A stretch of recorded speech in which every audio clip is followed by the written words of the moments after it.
Hi, I'm Chef Han. I used to work here, Provence Marinaside, like over 10 years ago. And after that, I opened a restaurant, my own, Kosoo Korean restaurant, and now it become like 9 years old. And today, I'm here at Provence Marinaside with my mentor, Jean-Francis. Can you please introduce yourself? Yes. Mentor and friend as well. My name is Jean-Francis Quaglia and I'm the chef owner of Provence Marinaside restaurant. We've been in business for 21 years in Vancouver.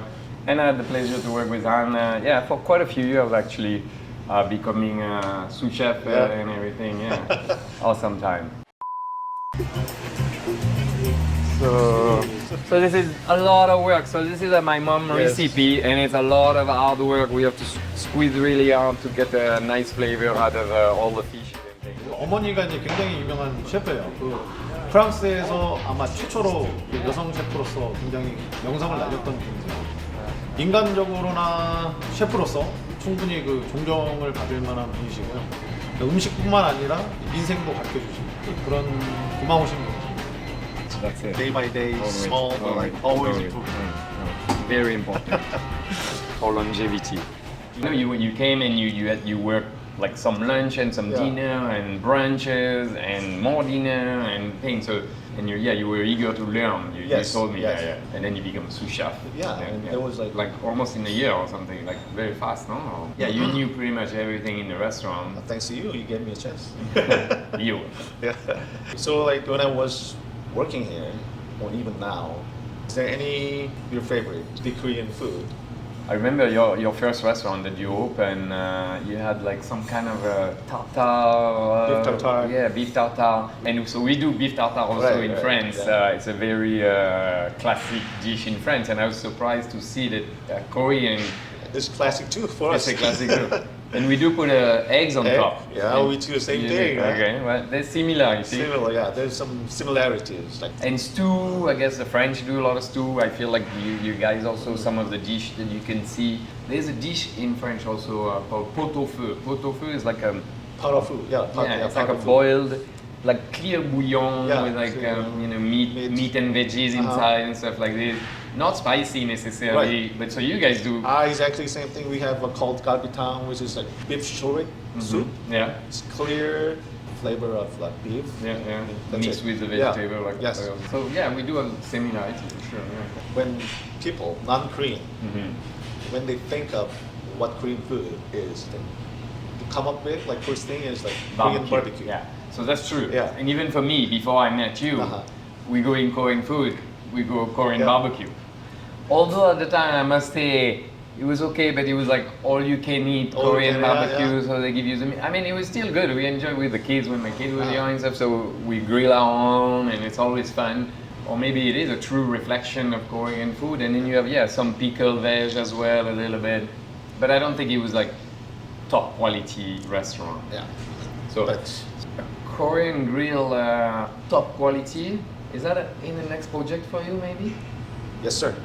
Oh, I didn't even know that. See, now I feel like I give you an idea. Yeah. I'm gonna open a Korean barbecue restaurant. I try. A bit top notch, not just like the regular. Don't worry, I'm not gonna let you down. Okay, thank you. Thank you.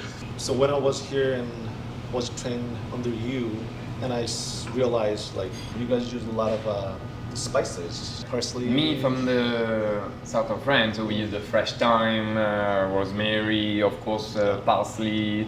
Including French cuisine, like almost like every cuisine using a lot of spices for aromatic. Yeah. But like in Korean cuisine, we have no spices, but our food is spicy, right? Yeah, that's the difference. But then, so it's more chili based, or yeah.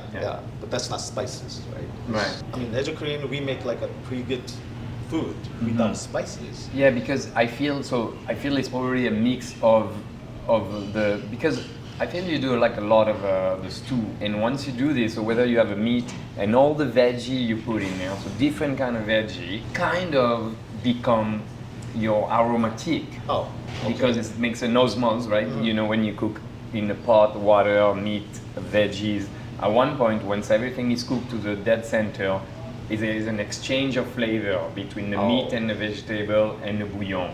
and it all become a flavor. Okay, so it's like a bibimbap. You know bibimbap?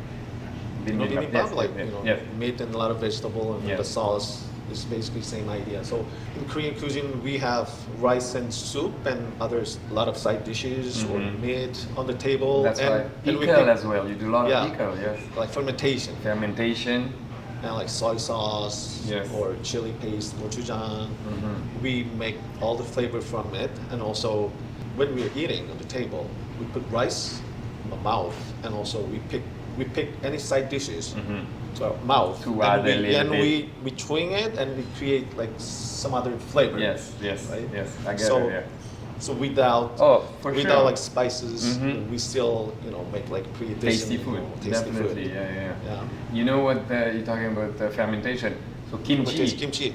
20 years ago or 30 years ago, nobody knew much about kimchi. And now you can buy kimchi at Costco in like 6 Yeah, yeah. liter or 5 liter or thing like that, which is crazy, right? Yeah. Like the evolution of Korean food, in Vancouver especially. Let's say without spices still we can make decent food is because this combination of and flavor, also yeah. fermentation, Yes. the sauce, basic sauce, Yeah. mother sauce.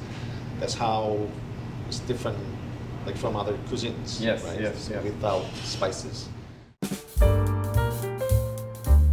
그 프로방스는 지역상 해산물이 많이 나는 데거든요. 그러니까 해산물을 가지고 특히 여기 밴쿠버도 해산물이 많이 나기 때문에 그런 재료적인 공동 분모가 있고 플레이버나 이런 측면에서는 프랑스 다른 지역보다는 좀 라이트한.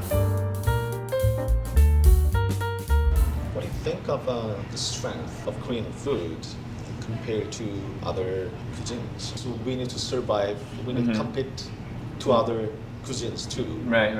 Same of the French, In Yeah. So in Vancouver, I think there's about maybe 10 to 15 French restaurants. That's it. Yeah. So you talk about surviving. The French has to survive.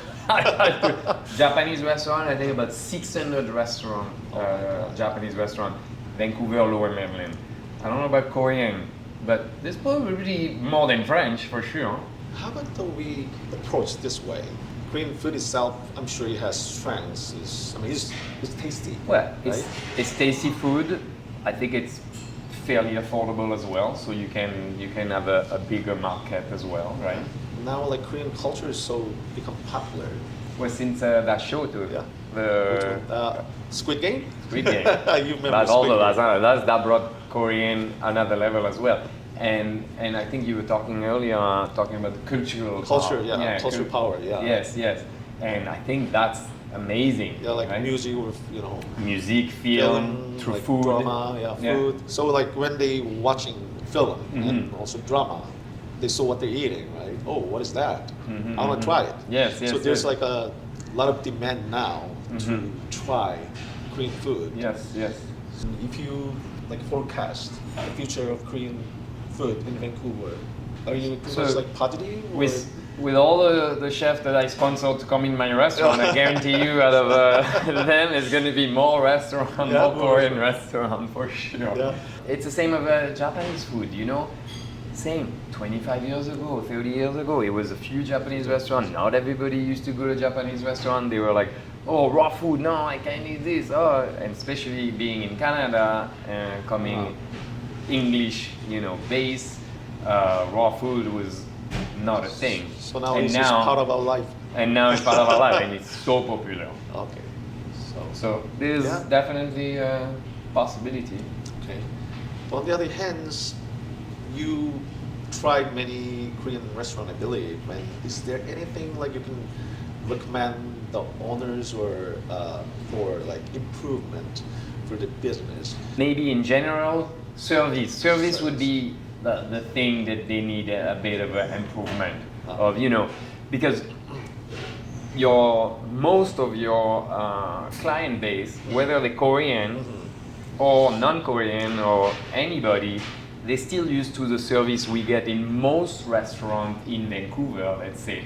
And then they may go to a Korean restaurant and the service, or I've experienced myself sometimes that the service may lack a little bit. I think you're saying the language could be can be a barrier. A little bit. But I feel maybe it's training, just a little more training and saying, okay, we need to because most people are used to eat in any restaurant. So when you come, say hello and here's some water, or would you like a drink? Like just a few steps of service. So you feel like there's missing soul of like service wise? I don't say all restaurant, you know, and you've grown out of that actually, right? So service. Yeah, mainly so. Mainly service. Let's talk about this one. Your cuisine, this restaurant, is it traditional French, or did you like mix it up something, you know, become like local? So I have dishes today who are still on the menu from 21. No, I had another restaurant before, so maybe 23 or 24 years, and I still have those same dishes on the menu now, and which are very classic technique or used, not necessarily the plating or the actual dish itself, but I do a goat cheese with herbe de Provence, and you would find that pretty much everywhere in France, in the south of France. We also like our sauces, of course, and we do have a lot of reduction, things like this. So I do that in my restaurant. But then also I like to bring a little modernity to my food and try to keep the flavor of the south of France. But with the sous chef and thing, we discuss and we try to bring up a little bit some of the dishes. So I have the classic, traditional, and then a few more innovative dishes. It's the same. So I do brunch here. Yes. I've been doing brunch for 21 years. I know. Same. There was no brunch in France. Okay. 21 years ago. Okay. Now, because of the globalization and everything, there's more and more in France. Wow. Brunch place. That's interesting. So let's say I do a croque béni. Yeah. That's not a classic croque monsieur, but it's like a twist on the croque monsieur, my own way. I do a fish soup as well, which is my mom's recipe. Bouillabaisse. I do the bouillabaisse as well. A little same. I have to adapt to the restaurant and adapt to the people as well. Yes. I have traditional Korean food, but also I have some other stuff too. Like, do you think we need to do it, or just we selling just traditional food? Sometimes you are the market. I mean, we think we always need to cater to the market, but we're the one who set the trend. When I opened my restaurant at first, I didn't ask anybody what do you want on the menu. I made the menu, and that's what you're gonna have, and they came and loved that and follow that. So usually we set the trend. Okay. It's not necessarily the customer who's gonna set the trend. Well, if you put an innovative dish and people don't like it or don't order it or this and that, eventually you just take it out and then you bring another one. But sometimes you bring something and people love it and then they want it again and again and again and again. So you are the set trend there, not the... So I mean, today, like new things or fusion food become tradition for tomorrow. We think tradition made before that moment there was like there was a new thing. Right. And time goes and everybody loves it, then it becomes tradition. So then I would say it's more about maybe evolution. So bouillabaisse. Slowly. It means boil and reduce or something like this. And back then, at first, it was the fishermen come back from fishing and all the little fish scrap they get or whatever, they put it in a pot and some spice and saffron and stuff like that, and just boil it up. And that was the bouillabaisse because it was boiling and reducing. The bouillabaisse was, so if you keep doing that dish had an evolution. So eventually they put poaching whole fish and they were making this and that. So you know what I mean? So to what it is now called a classic bouillabaisse. So there's evolution in all dishes. California roll in Japanese food that doesn't exist in Japan, but it become classic dish here. All Japanese restaurants have California roll.